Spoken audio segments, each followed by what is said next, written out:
que había en ese tiempo, que eran contemporáneos a Timoteo. Por ejemplo, dentro de la secta de los esenios, los judíos tenían esta postura de no casarse, estos judíos, y también justamente prohibir ciertos alimentos, y también lo que luego se llamó el gnosticismo dentro de la filosofía griega. También apareció este concepto de la materia como algo malo, y entonces como la materia era algo malo había que tratar de eliminar todo vestigio de la posibilidad de la fuerza de la materia, y una de las cosas que ellos cuestionaban era el uso del cuerpo, incluso de los alimentos, y esas herejías se introdujeron también en la iglesia. 1 Corintios capítulo 7 nos enseña un poquito acerca de esto, pero bueno, sería un tema bastante largo para hablar. Pero por ejemplo Colosenses capítulo 2,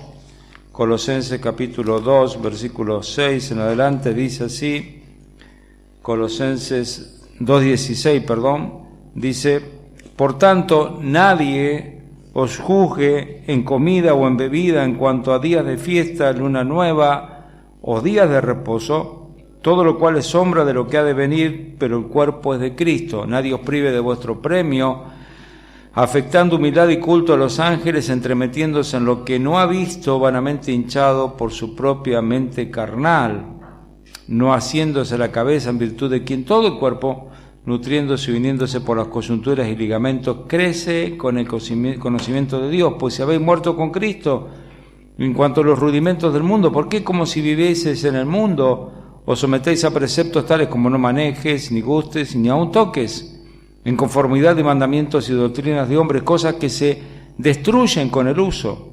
Tales cosas tienen, la verdad, cierta reputación de sabiduría, en culto voluntario, en humildad y en duro trato del cuerpo, pero no tienen valor alguno contra los apetitos de la carne.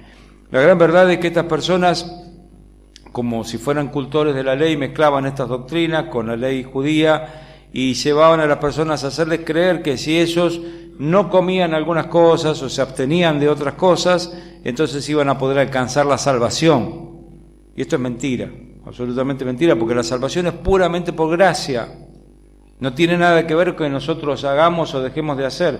Vos vas a ser salvo porque practiques cierta dieta. Dentro de los judíos, dentro del judaísmo, había una dieta. Así que habían mezclado estas ideas del gnosticismo, de los esenios, del judaísmo, de la ley, y estaban introduciendo ese tipo de herejías que eran absolutamente destructoras. Así que el contenido tenía que ver con eso. ¿Cómo puede ser salvo una persona? Bueno, no se casen, una locura, o no coman ciertas cosas, o no se casen y no se coman, y no coman. Bueno, la gran cuestión es que eso era mentira, era una herejía. El camino de la salvación es siempre el mismo, así que tenían que entender la verdad de Dios. Por eso, ¿cuál es la contestación que se le va a dar a la apostasía? En primer lugar, tenemos que comprender algo. El texto dice: porque todo lo que Dios creó es bueno. Ahora, todo lo que Dios creó es bueno, este versículo muchas veces se usa para referirnos al tema de la alimentación, lo cual es cierto. Dice que es bueno y nada de desecharse si se toma con acción de gracias. Y muchas veces decimos, nosotros damos gracias por los alimentos y no hay ningún alimento prohibido para nosotros, como podían tenerlo bajo la ley judía que decían no comas cerdo, ponele, porque nosotros damos gracias a Dios. Y dando gracias a Dios, esto es en un sentido santificado. Entonces no hay, todo es bueno delante de Dios.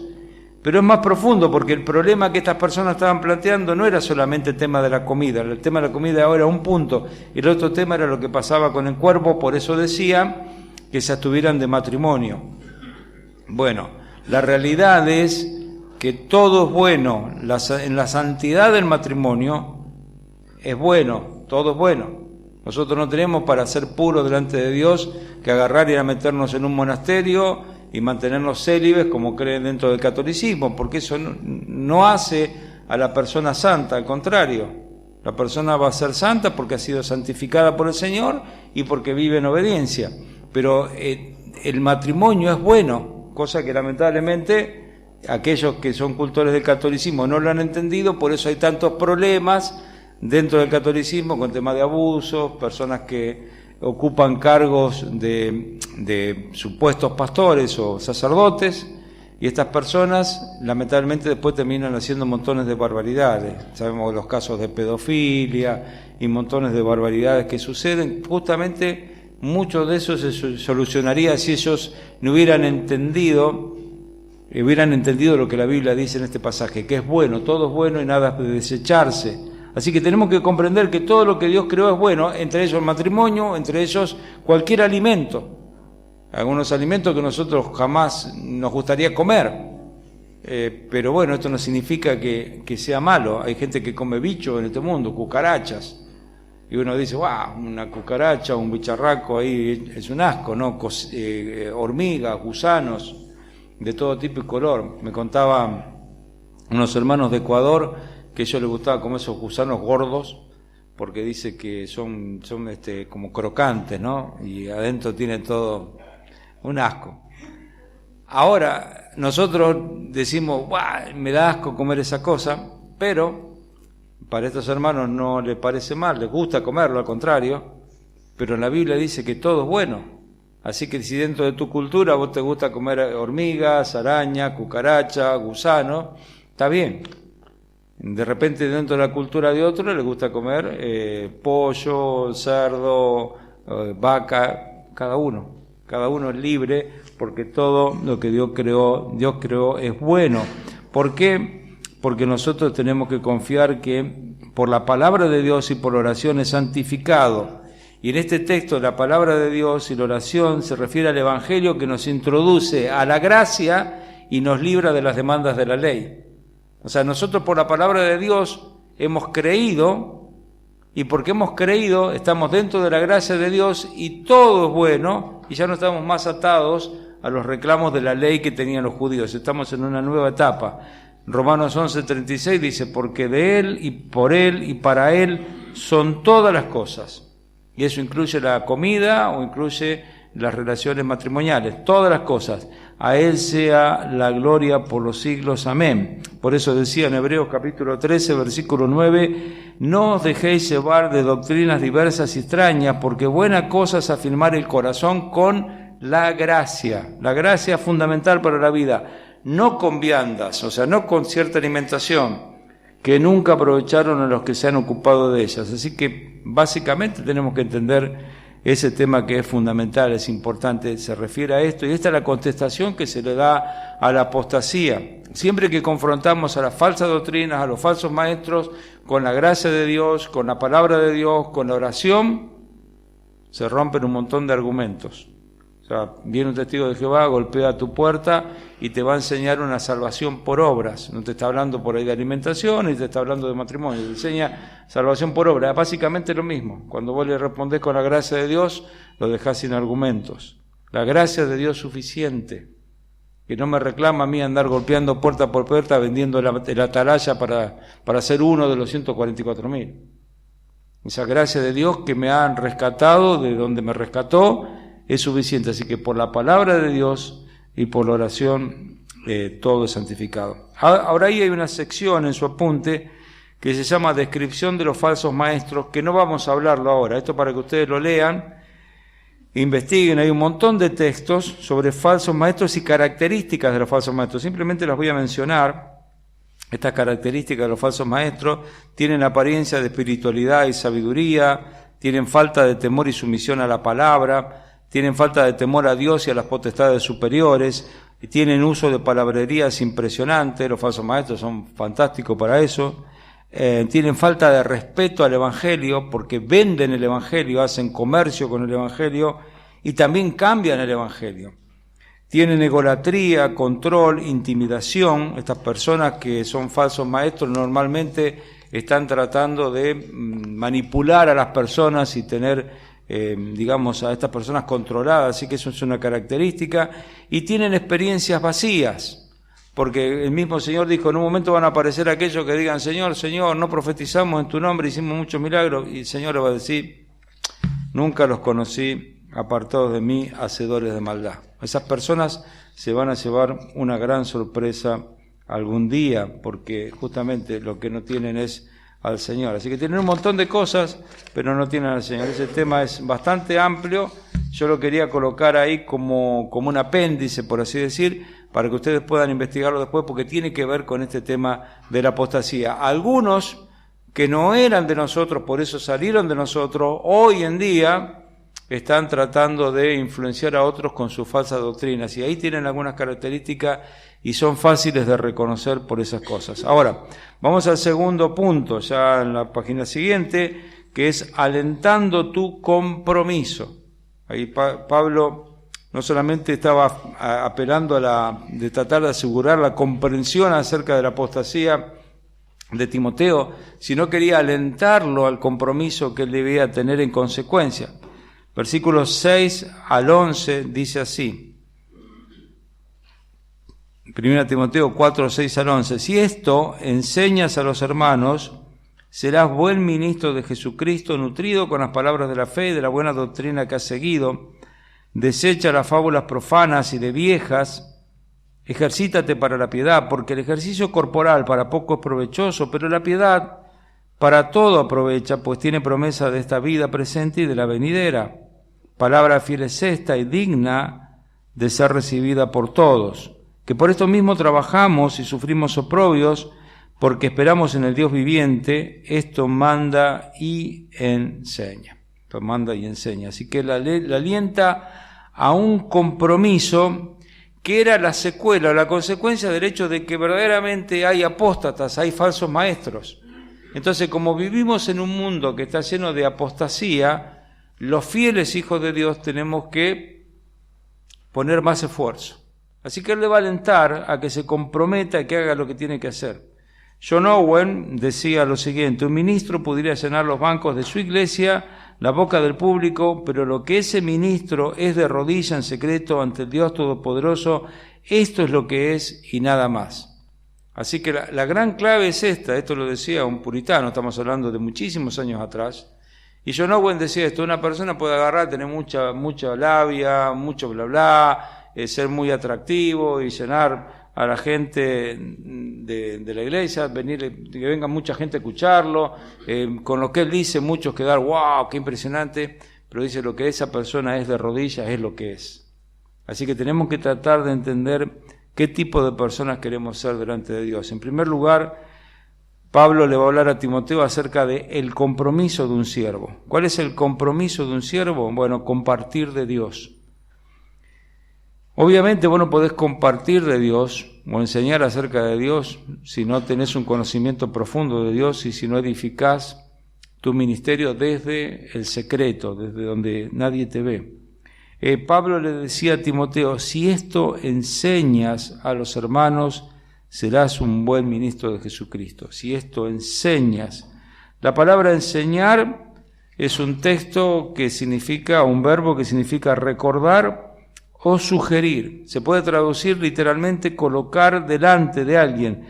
Se refiere a persuadir amable y humildemente, no por obligación, y es un participio en tiempo presente, lo que indica que Timoteo constantemente tenía que estar advirtiendo al pueblo. Bueno, este era el ejemplo del mismo Pablo. Pablo había vivido de esa manera y Timoteo lo había visto actuar así. Ahí cuando uno va a Hechos capítulo 20, versículos 29 al 32, en esta charla que Pablo tiene con los ancianos de Éfeso, él les decía: porque yo sé que después de mi partida entrarán en medio de vosotros, lo leí antes, lobos rapaces que no perdonarán al rebaño, y de vosotros mismos se levantarán hombres que hablen cosas perversas para arrastrar hacia los discípulos. También lo leímos antes, pero esto no lo leí. Por tanto, le decía Pablo, velad, acordándoos que por 3 años, de noche y de día, no he cesado de amonestar con lágrimas a cada uno. Y ahora, hermanos, os encomiendo a Dios y a la palabra de su gracia, que tiene poder para sobreedificaros y daros herencia con todos los santificados. O sea, el apóstol Pablo, del cual se decía que todo lo había llenado con el Evangelio de Cristo, en un lugar geográficamente amplio, este hombre dice: cuando yo estuve con ustedes, estuve 3 años, noche y día, sin parar de amonestar a cada uno. Este era el ministerio de Pablo. O sea, dice: si esto enseñas a los hermanos, serás un buen ministro, un buen siervo de Jesucristo. Esto es lo que tenemos que hacer. Ezequiel capítulo 3 nos habla del deber de la atalaya. Segunda Timoteo capítulo 4 nos habla del mismo ministerio de Pablo y cómo Pablo estaba pidiéndole a Timoteo que hiciera lo mismo. Dice versículo 1 de capítulo 4 de segunda Timoteo: te encarezco, te estoy rogando delante del Dios y del Señor Jesucristo, que juzgará a los vivos y a los muertos en su manifestación y en su reino, que hagas, ¿qué cosa? Que prediques la palabra, que instes a tiempo y fuera de tiempo, redarguye, reprende, exhorta, con toda paciencia y doctrina, porque vendrá tiempo cuando no sufrirán la sana doctrina. Dice, van a tener comezón de oír, se apartarán a las fábulas. Dice, pero tú sé sobrio en todo, soporta las aflicciones, haz obra de evangelista, cumple tu ministerio. Eso le decía Pablo más adelante al mismo Timoteo. Así que dice, si esto enseñas a los hermanos, entonces vas a ser un buen siervo de Jesucristo. ¿Qué era lo que tenía que enseñar a los hermanos? De lo que venía hablando. Ojo, muchachos, que se viene la apostasía. Ojo, cómo están sus corazones, porque si en tu mente pensás una cosa, pero tu corazón está en otro lado, quizás estás mal, no sea que vos mismo mañana te transformes en un apóstata. Así que él tenía que enseñar estas cosas y trabajar sobre eso. Pero también era importante que él tuviera el conocimiento de un siervo, no solo el compromiso de un siervo, y este conocimiento venía por conocer a Dios en primer lugar. Dice, vas a ser un buen ministro ¿de quién? De Jesucristo. Un buen siervo. La palabra siervo, en este caso ministro, la palabra diáconos. Es bien interesante esto, ¿no? Muchas veces hablamos de los ancianos y los diáconos y pensamos que, bueno, los diáconos cumplen una función, los ancianos tienen otra función, pero delante de Dios todos somos diáconos, ancianos, diáconos y hermanos comunes y corrientes. Todos somos servidores. A uno se le ha dado una responsabilidad, a otro se le dio otra responsabilidad, pero todos tenemos que tener esta disponibilidad de ser útiles. La palabra diáconos justamente viene de útil, utilidad. O sea, todos tenemos que ser útiles. ¿De qué me sirve a mí tener un cargo y no ser útil? Estoy ahí como bocina de avión, como dicen algunos, no sirvo para nada. Y a algunas personas les gustaría que el ministerio cristiano fuera algo así como, viste, en algunas empresas se da, que hay un gerente que toca un botoncito y todos hacen las cosas y nada más, y el tipo no hace nada. O sea, tiene un montón de gente trabajando para él. A veces esos gerentes son privilegiados porque son hijos de alguien importante, por eso le dieron ese lugar. Y los que trabajan son otros. Y a algunos nos gustaría estar en la obra de Dios como gerente, diciendo, anda para acá, anda para allá. Pero todos tenemos que ser diáconos, todos hemos sido llamados a ser buenos ministros de Jesucristo. Y uno llega a ser un buen ministro de Jesucristo porque tiene un conocimiento profundo de Dios, porque al fin y al cabo Cristo lo que vino a hacer es servir.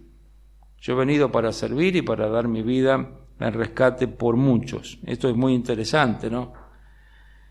Un escritor llamado William Keller escribió lo siguiente: la difícil y penetrante pregunta que tenemos que formular a todo líder cristiano es: ¿por qué está usted en esta función? ¿Es para progresar personalmente o para agradar a Dios y beneficiar a sus semejantes?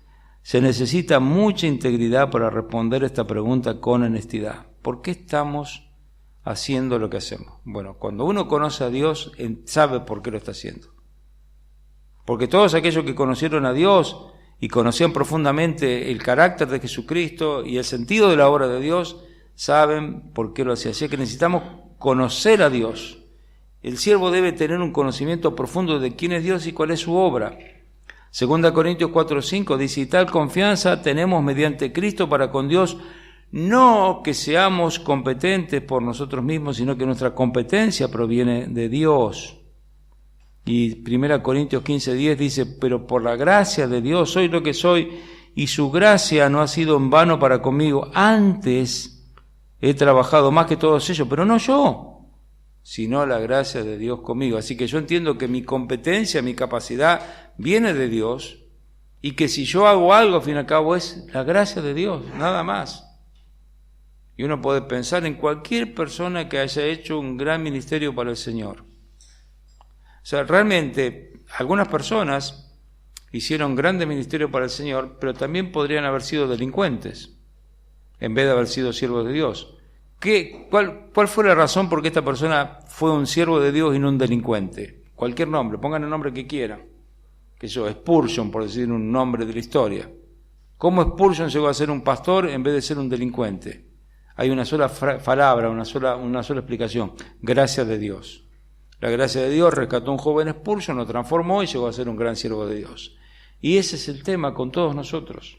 La gracia de Dios es básicamente lo que nos permite llegar a ser algo. Yo tengo que conocer eso, lo tengo que conocer, porque si yo conozco esto voy a poder ser un buen ministro de Jesucristo. También tengo que comprender a Dios. Así, este conocimiento de Dios me implica conocer a Dios y también comprender a Dios. Dice, nutrido con las palabras de la fe. La palabra nutrido también está en presente. Es un participio presente, quiere decir que yo tengo que estar permanentemente nutrido. Entendemos el concepto de estar nutridos y entendemos que algunas de nuestras abuelas siempre nos querían tener bien nutridos.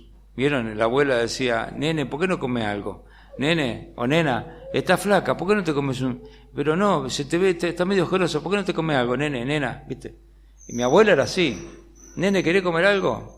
No, abuela, gracias. Dale, comete algo. No. Bueno, gracias.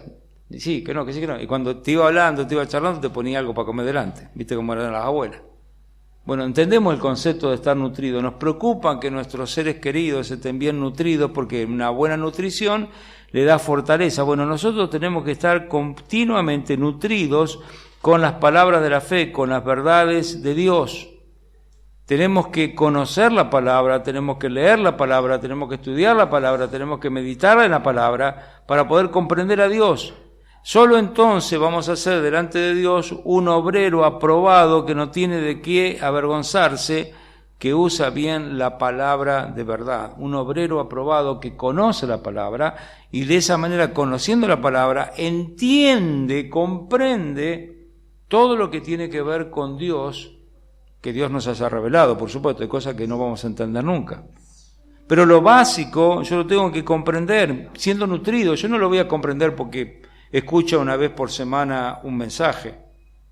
Hay mucha gente que viene el domingo a la iglesia, escucha, se va a su casa y escucha 10.000 millones de cosas durante la semana y recién va a volver a escuchar de la Biblia el domingo siguiente. ¿Qué posibilidad tiene de crecer, de ser nutrida esa persona? ¿Qué posibilidad tiene? Si durante la semana está escuchando noticias de economía, noticias de política, noticias de deporte, noticias de moda, noticias de espectáculo, chismes diversos, problemas familiares, podemos agarrar y hacer una lista larguísima. Algunos estudian, otros trabajan, problemas del trabajo. O sea, tenés tantas cosas que escuchás, estás 24 horas del día escuchando cosas. Venís y estás en la iglesia 1 hora escuchando la Biblia. ¿Cómo podés ser nutrido? Es como si te estuvieras comiendo, qué sé yo, comida chatarra todo el tiempo y una sola vez cada tanto comés comida sana. Y vos comés hamburguesa y comés un choripán y te comés un pancho y comés papa frita y comés todo lo que es, y tomás Coca-Cola o gaseosa, todo comida chatarra. Una vez cada tanto comés comida sana. ¿Qué le hace eso a tu cuerpo? Nosotros necesitamos tener una dieta balanceada, sana, todos los días necesitamos alimentarnos en la palabra de Dios. Alguien dice que, a mí me llamó la atención esta frase, no hay premio alguno para la ignorancia bíblica. Hay premio para todas las cosas, pero para ser ignorante bíblico no hay ningún premio. O sea, nadie te va a premiar por decir, bueno, acá tenemos al ignorante bíblico del año. No hay premio para eso. Y cuando llegues al cielo, menos que menos. O sea, no te van a dar una corona por no haber leído nunca la Biblia, ni un premio. Bueno, acá tenemos, este es el único creyente en la historia de la humanidad que jamás se supo que existía un versículo que se llamaba Juan 3:16. Bueno, vamos, todos lo aplaudimos en el cielo. No estamos hablando de eso. La ignorancia bíblica no tiene premio, así que tenemos que crecer en el conocimiento, comprender a Dios y también caminar con Dios. Dice que seas nutrido de las palabras de la fe y de la buena doctrina que has seguido. La buena doctrina no es para conocerla simplemente, sino para caminar en ello. La buena doctrina que está arraigada en la palabra de Dios, fruto de la correcta interpretación de la Biblia, no de lo que la gente opina, sino de lo que la Biblia dice, es la doctrina sobre la cual hay que caminar. La doctrina no es para conocer, sino para vivir en ella. Pero uno dice, no, escuchame, hay algunas cuestiones de la doctrina que son difíciles de entender y de aplicar. No, la doctrina es para caminar en ella. La doctrina sobre la Biblia, la doctrina sobre Jesucristo, la doctrina, todas las doctrinas sobre el Espíritu Santo. Toda la doctrina sobre el Espíritu Santo no es una teoría. Algunos grupos carismáticos, pentecostales, parece que tuvieran, digamos, el patrimonio de la doctrina del Espíritu Santo. Nosotros también creemos y creemos claramente lo que la Biblia dice acerca del obrar del Espíritu Santo de una manera sana. Pero no es para saberlo, es para vivirlo. El fruto del Espíritu no es una ilustración de la Biblia, es una realidad. Y cómo llega el fruto del Espíritu Santo a nuestra vida, lo que es la llenura del Espíritu Santo, todo ese tipo de cosas son realidades. Toda la doctrina es para caminar con Dios. Así que Él le está diciendo, tenés que llegar a ser un buen ministro de Jesucristo, nutrido con las palabras de la fe y también de la buena doctrina que estás siguiendo, que estás caminando. Así que un ministro excelente debe ser un excelente estudiante de la Biblia. ¿Por qué? Porque no puede dar lo que no tiene. Esto es un tema fundamental, no puede dar lo que no tiene. Otro punto de estar acá justamente en este momento, ya ni sé en qué punto estamos, de alentar el compromiso, otro punto es el carácter de un siervo. Y ahí estamos hablando de los versículos 7 y 8.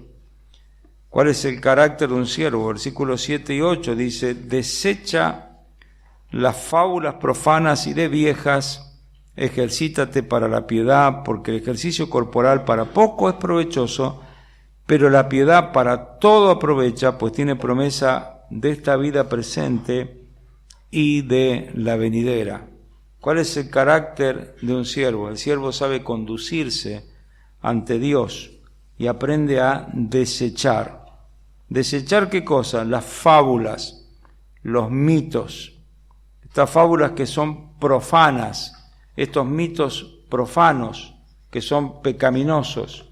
Toda esta falsa doctrina que traen los apóstatas. Dice que el siervo de Dios tiene este tipo de actitud, este tipo de conducta que aprende a desechar, como si tirara a la basura al viejo hombre, también tira a la basura todas las enseñanzas que provienen de los hombres apóstatas. Dice, desecha estos mitos, estas fábulas, y desecha estas fábulas profanas y de viejas. Acá vamos a tratar de explicar algo para que no venga un ataque de feministas a tirarnos abajo la puerta, ¿no?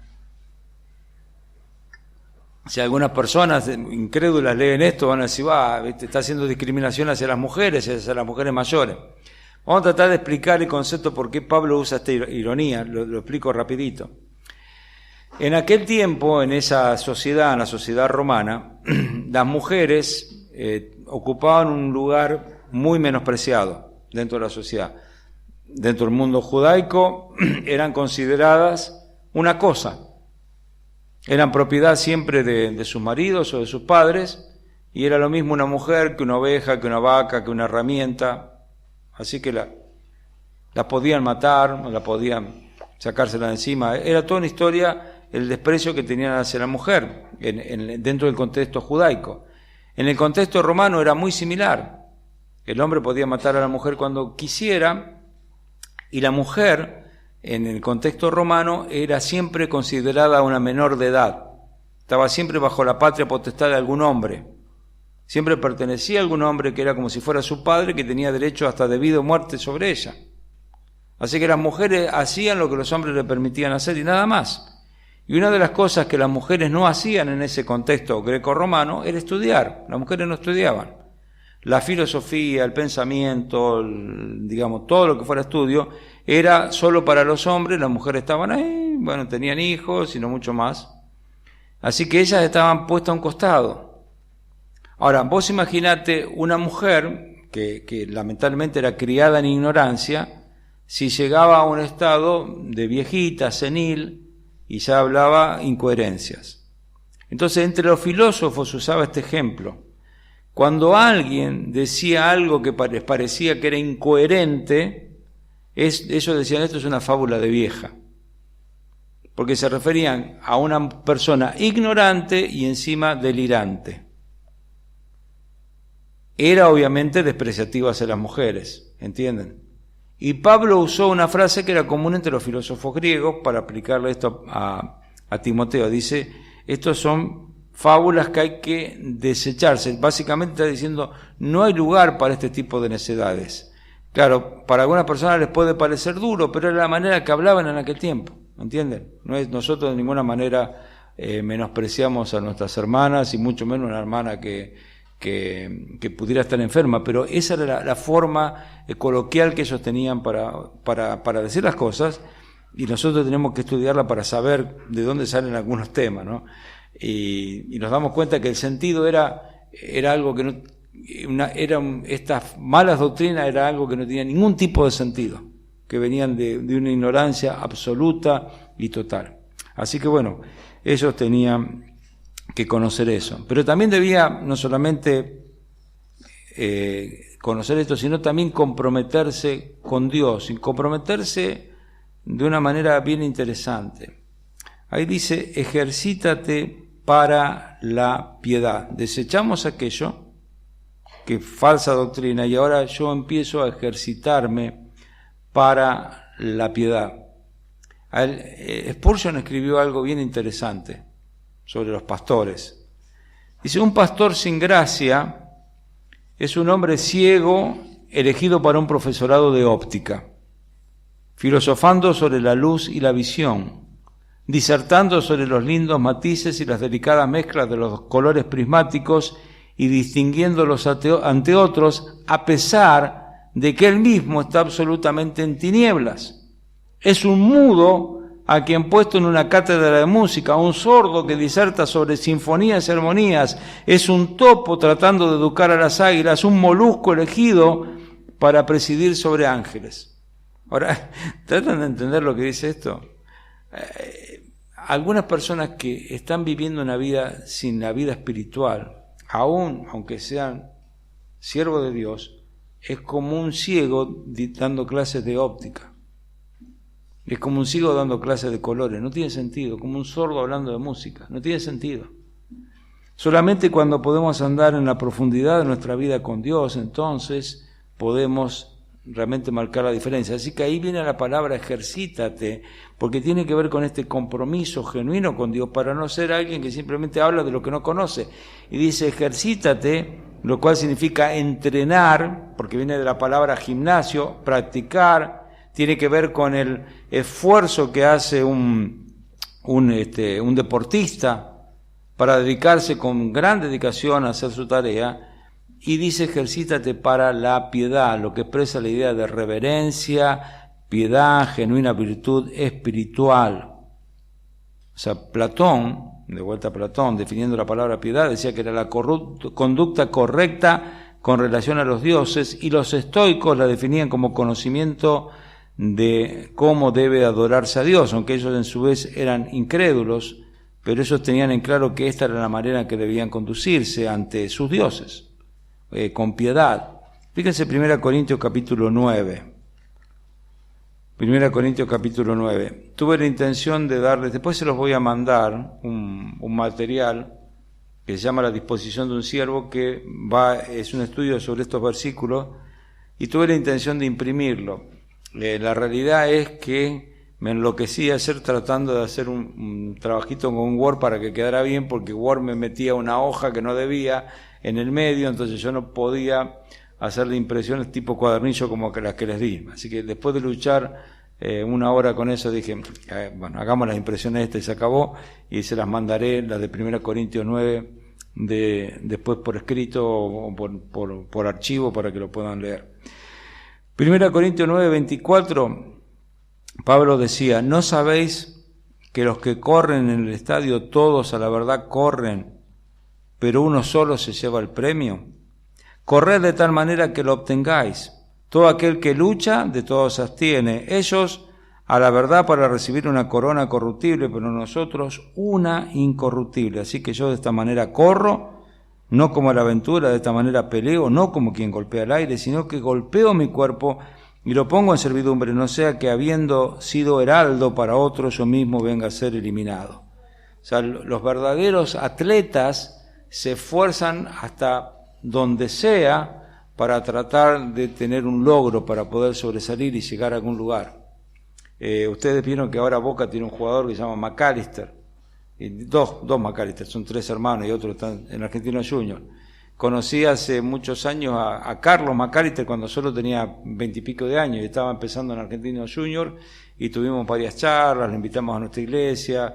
Él nunca llegó a conocer al Señor, pero tuvimos muchas charlas. Una de las cosas interesantes de McAllister, padre del Colorado, era que él, cuando terminaba la práctica, ellos tenían una práctica, yo incluso he ido a ver las prácticas de Argentinos Juniors por esta amistad que teníamos con él para ver cómo era, y cuando él terminaba la práctica y todos se iban a cambiarse, a descansar, a hacer otras cosas, el Colorado se quedaba corriendo la cancha. Entonces le pregunté por qué él hacía eso. ¿Por qué te quedás más tiempo? ¿Qué necesidad hay?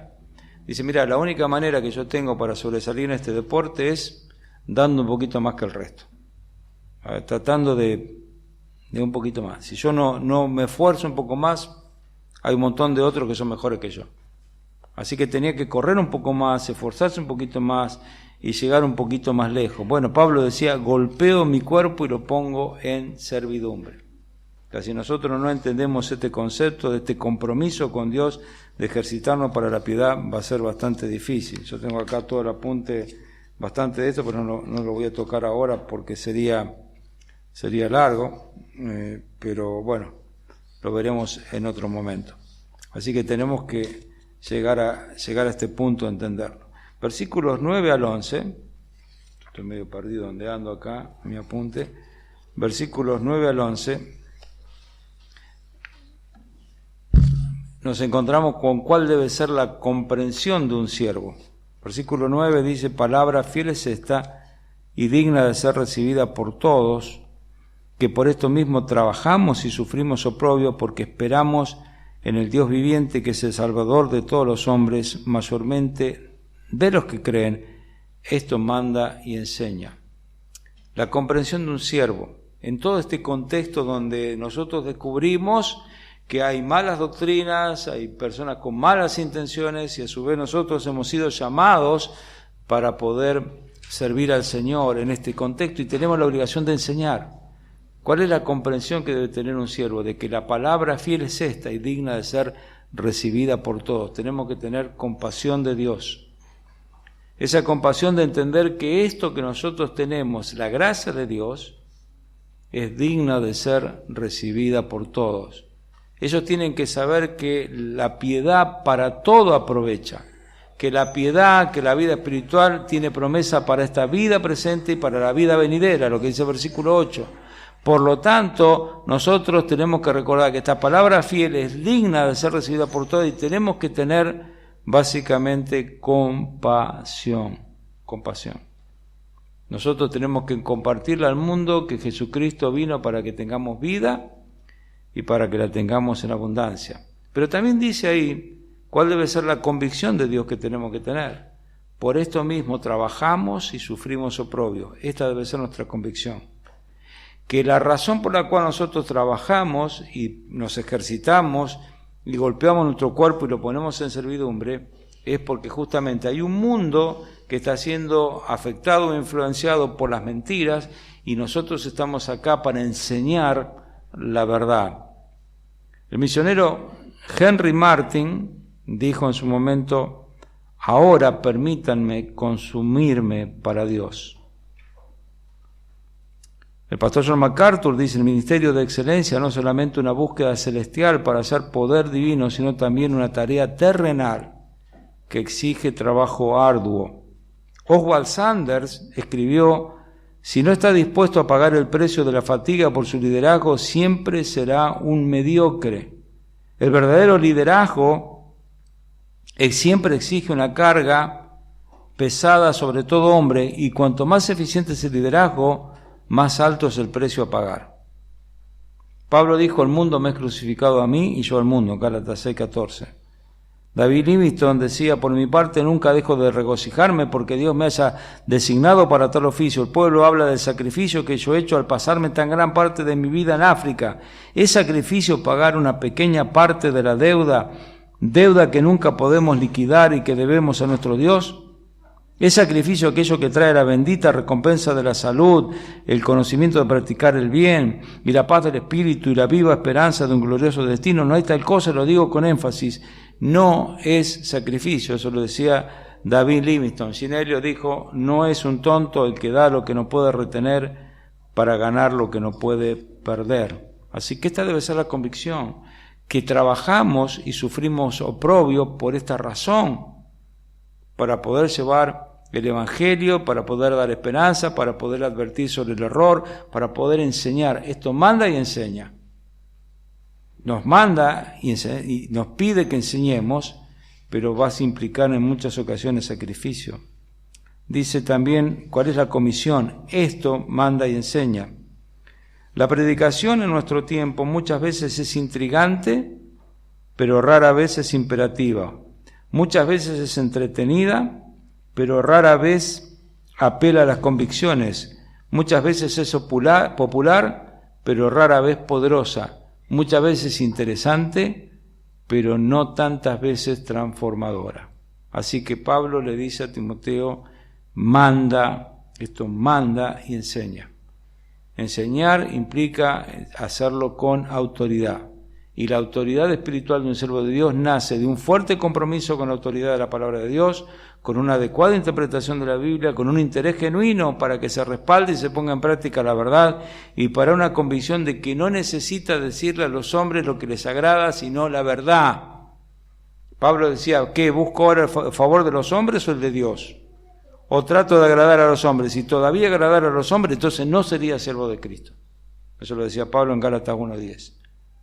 El siervo de Dios va a saber que tiene que ir y enseñar con autoridad. Esto manda y enseña. No es autoritarismo, simplemente es autoridad espiritual. Así que el siervo de Dios se va a enfrentar con los mentirosos y se va a enfrentar con un pueblo dubitativo y le va a decir, miren, la Biblia dice esto, punto. Esto manda y enseña. Y en último lugar, Timoteo le anima a avivar su corazón. Ahí está, avivando tu corazón, 1 Timoteo 4:12-16, donde dice, ninguno tenga en poco tu juventud, sino sé ejemplo de los creyentes en palabra, conducta, amor, espíritu, fe y pureza. Entre tanto que voy, ocúpate en la lectura, la exhortación y la enseñanza. No descuides el don que hay en ti, que te fue dado mediante profecía, con imposición de las manos del presbiterio. Ocúpate de estas cosas, permanece en ellas, para que tu aprovechamiento sea manifiesto a todos. Ten cuidado de ti mismo y de la doctrina, persiste en ello, pues haciendo estas cosas te salvarás a ti mismo y a los que te oyeren. 4 consejos para encender la pasión que encontramos en este texto. En primer lugar, sé ejemplo. En primer lugar, tenés que ser ejemplo. Dice Pablo, tenés que ser ejemplo en algunas áreas básicas, en 6 áreas básicas. En palabra, lo que digo. En conducta, lo que hago. En amor, lo que siento. En espíritu, lo que vivo. En fe, lo que creo. En pureza, lo que sois. En esto tengo que ser ejemplo. Si yo quiero agarrar y enfrentarme ante el gran monstruo de la apostasía, si quiero marcar una diferencia, si quiero plantarme con autoridad ante el pueblo de Dios para enseñar las verdades de Dios, tengo que ser ejemplo. ¿En qué? En lo que digo, en lo que hago, en lo que siento, en lo que vivo, en lo que creo y en lo que soy. Porque si no soy ejemplo en esas cosas, no soy ejemplo en nada. Y vos sabés muy bien que el concepto de ejemplo es alguien que deja una marca. Entonces, cuando vos no estés más acá, tiene que acordarse la gente que había alguien que lo que decía era verdad, lo que hacía era verdad, lo que sentía era puro, era amoroso, lo que vivía era algo real, lo producía el Espíritu Santo y era real en su vida, lo que creía era verdad, lo que era verdad, era puro, transparente. Sé ejemplo. En segundo lugar, sé estudioso. Estudioso en 3 áreas básicas: lectura, para conocer; exhortación, para comprender y enseñanza para compartir. Así que Pablo le está diciendo a este joven, mira, yo te pido por favor que te ocupes en la lectura, la exhortación y la enseñanza, y te está diciendo, sé estudioso para conocer, sé estudioso para comprender y sé estudioso para compartir, en la lectura, la exhortación y la enseñanza. Para eso estamos. Nunca voy a llegar yo a poder compartir una verdad si yo primero no he leído, no he conocido y no he comprendido. Y eso es un tema fundamental. El Señor Jesucristo, dice la Biblia, es interesante que Él, en Hechos capítulo 1:1, dice las cosas que Jesús comenzó a hacer y enseñar. Jesucristo, aunque era Dios, es Dios, antes de enseñar hizo las cosas que comenzó a hacer y enseñar. Nosotros somos iguales. Nuestra vida requiere un conocimiento profundo, ser estudiosos, empezar a hacer raíces hondas, vivir eso para poder mañana enseñar a otros. También dice, sé esforzado. No descuides el don que hay en ti, que te fue dado mediante la profecía, por imposición de las manos. O sea, no descuides, aceptá el don que Dios te ha dado, aceptalo.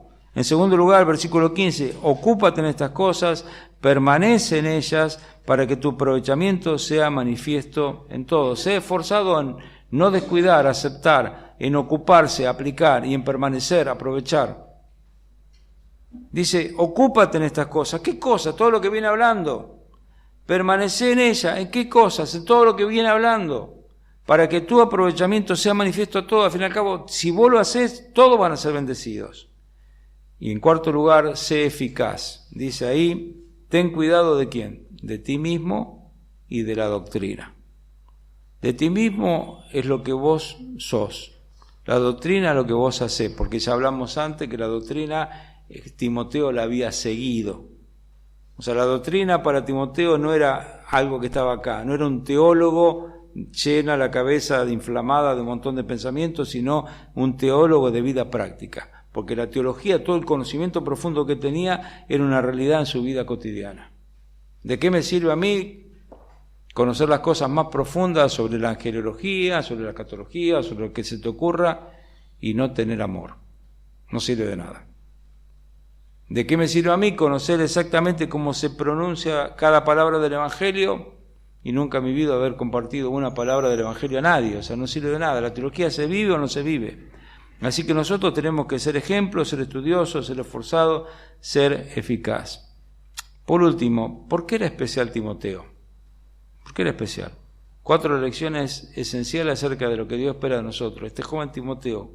En primer lugar, dice Pablo sobre Timoteo, le escribe Pablo, antes de escribir a Timoteo, le dice a los filipenses, nada hagáis por contienda o vanagloria, Filipenses 2, 3 y 4, antes bien con humildad, estimando cada uno a los demás como superiores al mismo, no mirando cada uno por lo suyo propio, sino cada cual por lo de los otros. Nuestra meta, según enseña Pablo a los filipenses, son otros. No tenemos que hacer nada por contienda o por vanagloria, sino tenemos que estimar a los demás como superiores. Nuestra meta es otro, nuestro modelo es Cristo.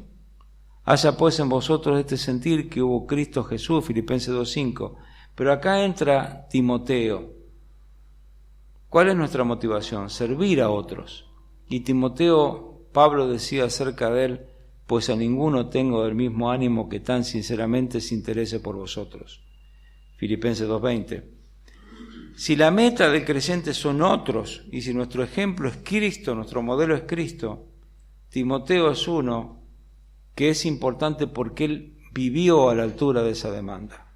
No tengo ninguno que tan sinceramente se interese por vosotros. Nuestro mérito, ¿cuál es? Al fin y al cabo, imitar a Cristo.